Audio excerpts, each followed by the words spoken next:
សំឡេងមើលមេឃគួរឆ្ងាយដោយកាយបងគ្រាឆ្ងាយស្រីរឹមធ្វើស្លុតអងក្នុងហារតីអូនរៀងរៃអាយកា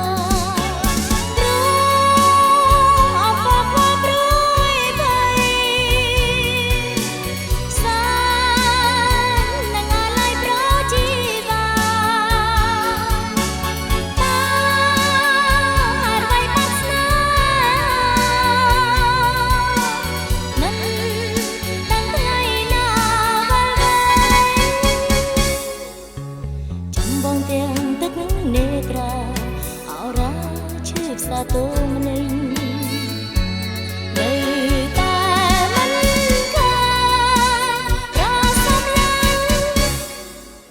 អូនចាញ់ហើយស្នេហ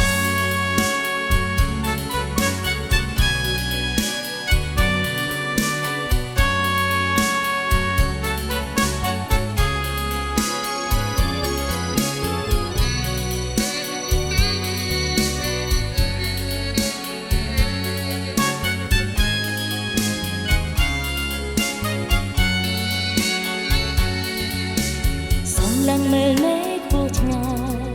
ដោយកាយបងគ្រាឆ្ងាយស្រីរឹងទន់ស្លុតអងក្នុងហារតីអូនរៀងរៃអាយកាទ្រង់អបបព្រួយភ័យសាននឹងអាឡៃប្រជីវាតារវៃបាត់ស្នាមិនដឹងថ្ងៃណាវល់វែងចាំបងទាំងទឹកនេត្រា